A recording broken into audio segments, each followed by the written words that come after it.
Hello, everybody. I definitely wanted to drop in with you guys and touch bases as a message just weighed on me today to share with you guys. And we're going to talk about when your logic is compromised. This is actually a very, very important message that a lot of people could benefit from hearing or, having this reinforcement on. And maybe it could also be a light bulb moment for people who just keep hitting a wall in their decision making um, and their approach to how they are getting to things that they desire. All right. So, a person's logic, you guys, can be compromised for many reasons. We're going to talk about some of those reasons in this video. And this is a good shadow work type of video that can definitely help you on your journey. Okay. Especially for a channel like this with people who've been in toxic relationships and who have maybe experienced a lot of abuse and may even have come to question their own abilities to make decisions. All right. And what's the missing piecing, excuse me. I just woke up recently and my brain is like going faster than my mouth. But the piecing puzzle piece, right, to balance this out, you guys. So when your logic is compromised, is usually an indication that sometimes your heart, or you could be being ruled by the desires of your heart, right? And this is definitely going to compromise your intellect because your intellect is depending on your logic. So if your heart is running the show and it's overwhelmingly running the show, which is happening, you guys, when you have trauma running you or shadow work that hasn't been completed, or you have trauma bonds and codependency running your life, it's running off of your emotions, it's running off of your heart. And it becomes so overwhelming that it's actually programming your own brain, right? And we talked about this a lot of times on this channel, how the trauma bond is literally paving a pathway in your brain. And the more that you connect with this trauma bond, not disconnect, but the more that you connect with it, the more you're reinforcing that behavior and that pattern. And it's like you're tending to it. You're making it very healthy when it's very toxic, but you're giving it so much fuel, you're giving it so much reinforcement in your brain that starts to override your logic. Where your logic would have stepped in, the trauma bond is stepping in, or the trauma, the fear, whatever you're suffering from, the abuse, that's running the show. And it'll be so overwhelming that will tell your brain what to do versus what you should be doing, and that's on a heavier level as far as the logic compromising. On a lighter level, it could be a situation of just not increasing your emotional maturity, and running out of naiveness and not understanding some basic things like matters of the heart should not be ran just by the heart. It might sound like it, it's a matter of the heart. So we want to lead with our feelings. We want to lead with our love. We want to lead with our emotions. Actually, matters of the heart require logic the most, because you can't begin to even guard your heart if you're not doing that. So it may be a chain reaction, especially for people who are just used to running off of their emotions, or may even be more emotionally inclined when it comes to specifically matters of the heart. And some people just do this in all areas of their life, like where their heart don't have no business even, having a say in it, and not understanding how to compartmentalize and how to balance out the equation of how much of my heart should be going into this decision and how much of it should be my logic. Like when you're dating someone, for those of you who date in the Western world, or, when you're getting to know someone, your logic should be leading first. But we're thinking, oh, this is a romantic relationship. I'm leading with my heart. I'm leading with my feelings. How's this person making me feel? And, what is it causing me to release inside of me? But what if you have trauma bonds inside of your head? And this person is triggering those trauma bonds, but it feels good because when it's triggered in a certain way, it's releasing these dopamines that's making you feel on cloud nine. And in every relationship that usually goes through a standard pattern has a cloud nine or honeymoon phase anyway, right? So what's going to help you stay balanced and grounded basically at that point? Because when you're running off of your emotions and you're running off of your heart and your feelings, that's what you're not being. You're not grounded at that point. And it opens you up to a lot of vulnerability. It makes you highly susceptible to be manipulated. And it could actually indicate that you're distracted at that time because you're too focused on feeling good and running off of that you may actually be missing a whole lot of stuff that's right in front of your face. It almost blinds you. And that's why some people say love is blind, because that feeling of love in a toxic way, it's, running off of your emotions. And then there's the kind of other love, which is, built on an action, of course, where someone is shielding someone is protecting someone, and so forth and so on. But there's definitely a difference between the two. And then what tends to happen is people get jaded over time because their approach to getting the matters of their heart felt their approach is not to their, going to give them the best result, is to their detriment. And then they'll think it's something wrong. People get numb, F love, da da da da. It's not the love. It's not your desires. It's nothing wrong with wanting to desire to be loved. It's what is your approach to getting it? How are you choosing to attempt to get there? Because that needs to make sense. Because good intentions, they just aren't enough. And you don't mean to be self-sabotaging. You don't mean to harm yourself and cause these delays. And you meant well and you had pure intentions, right? But there's that naivety in there because the emotional maturity of, having that self-awareness and having the, being out of ignorance and having the proper approach, you guys. But that approach didn't yield you that because the logic was imbalanced. So you're definitely going to have to think about any toxic programming and toxic thinking that you may have. Just like I said, people think the matters of the heart should just be only tapping into the heart space. No. We have to tap into our minds. All right.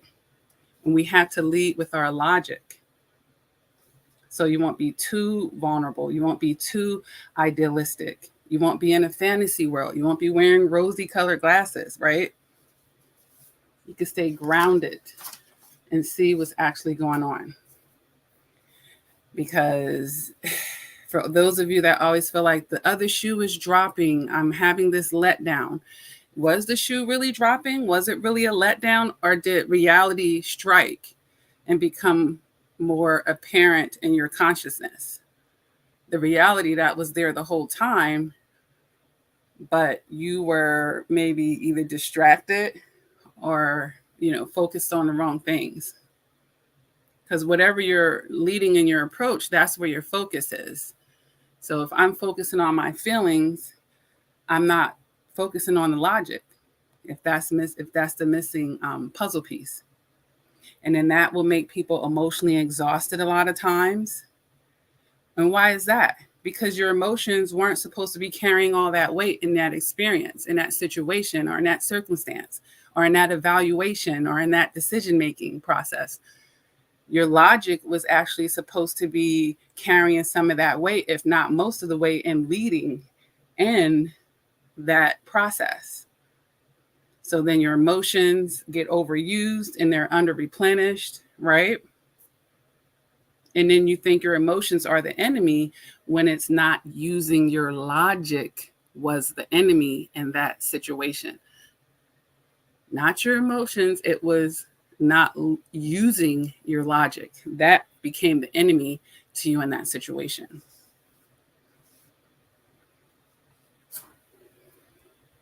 So, to make better decisions, you guys, we have to learn how to compartmentalize. We have to learn how to balance out the heart and the logic so that we're not feeling like we're sabotaging or we're always getting this short end of the stick. So, your tool bag for making decisions, especially when it comes to the heart space, romantic stuff, friends and family stuff that is dealing with your heart space and your feelings and your desires, it just takes a lot of self-reflection. And then, let's just go make let's take a few steps back. Let's just even look at our feelings and desires, period, because everything we want, we don't need. You could have 50 people wanting to get at you, wanting to marry you, wanting to settle down with you, but how many of them should you actually be taking serious? For instance, how many of them are actually really valuable suitors? All right. So ultimately, increasing your emotional maturity is going to be important because everyone knows that it's not always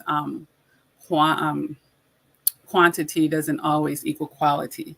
I mean, when it does, when you're having quality and quantity, then that's amazing. But that's not always the case. But you need to know how to discern the difference, you know?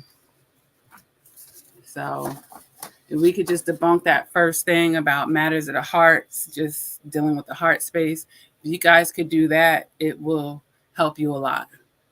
It will help you a lot. As a matter of fact, if you meet someone and they really start pulling on your heartstrings and it's feeling too good, then you really, really need to be tapping into your emotions. That should be a signal to you. Oh, I got to make sure.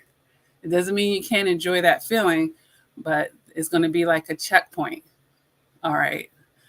I got to make sure that I'm also being logical here, that I'm being grounded in this interaction here, because I made live chats about romance scammers and people who are really wasting your time, and we all know that narcissists love bomb as well.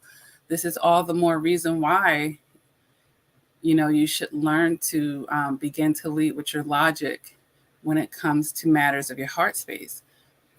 It's the only way, like I said, that you'll be able to protect that space, that heart space, or guard your heart, because everything flows through it. It really does. It's amazing. Like once you get attached to something, how all common sense and all types of things can get thrown out the window. And that's all the more reason why, you guys, that we have to make sure we're balancing things out. All right.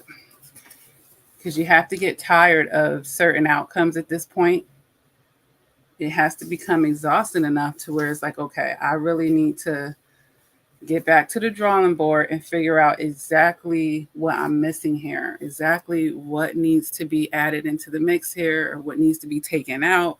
Like, what is it? I know when for me, years ago, when I hit like a very low point, coming out of a toxic relationship, I was completely fed up and exhausted. And I'm like, I turned to God, really. I said, look, I don't know what I need to be doing different, but I need you to help me with this, because I can't go through that again. I am exhausted from my own, you take the steering wheel, right?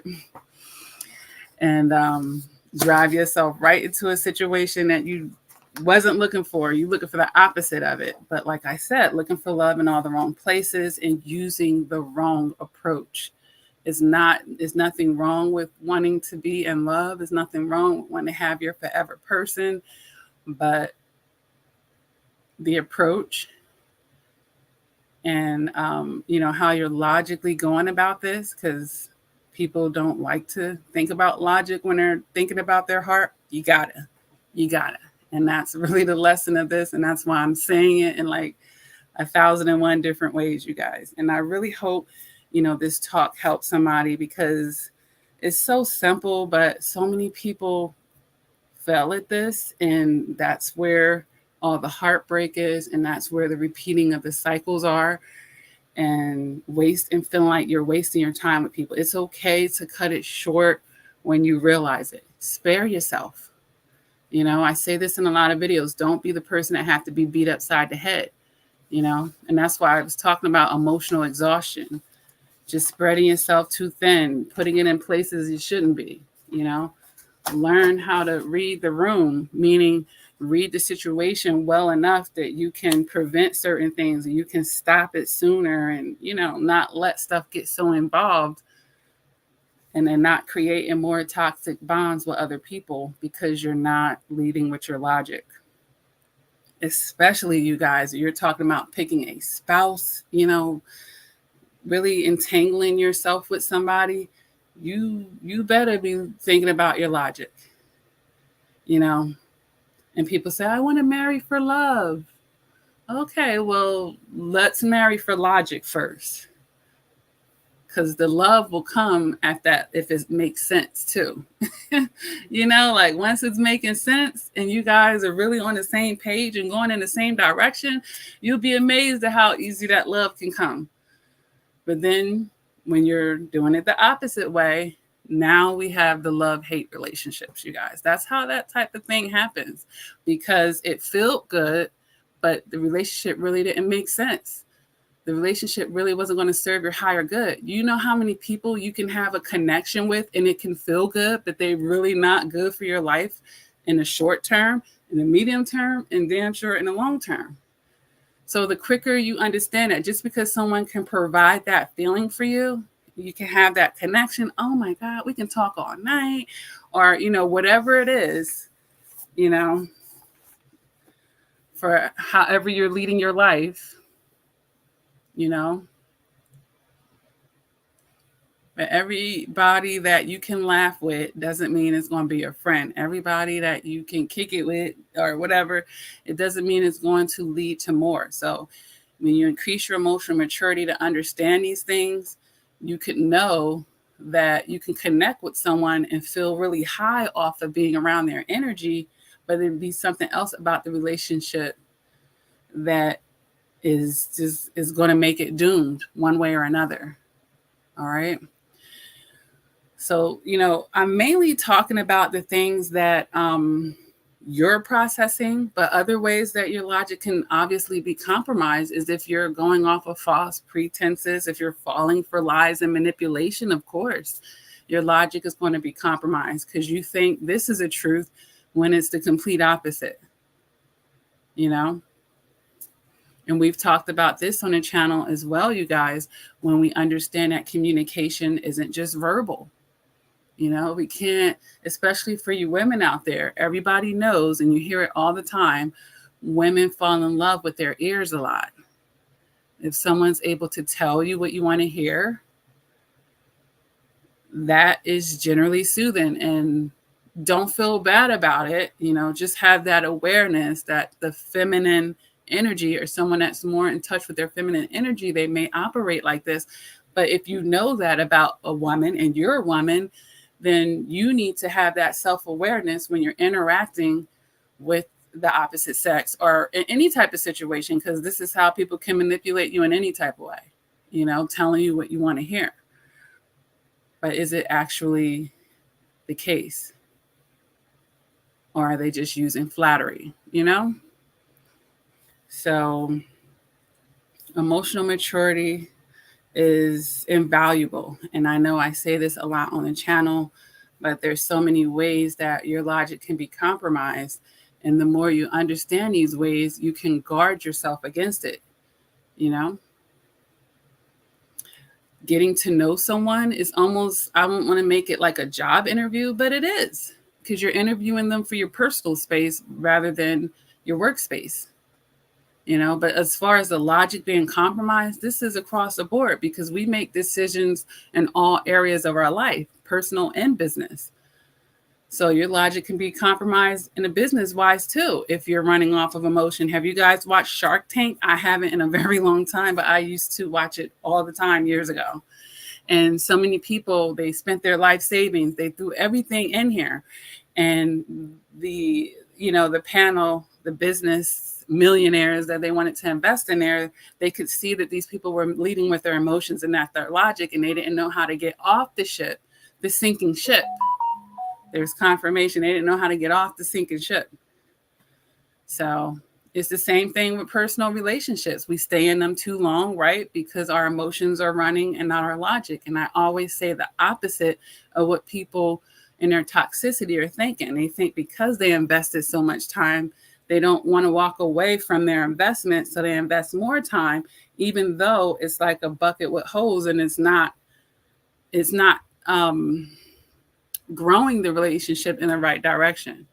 It's just growing the toxicity of it and burning them out and draining them out because it's, that person, they're not a match. They're not receiving it.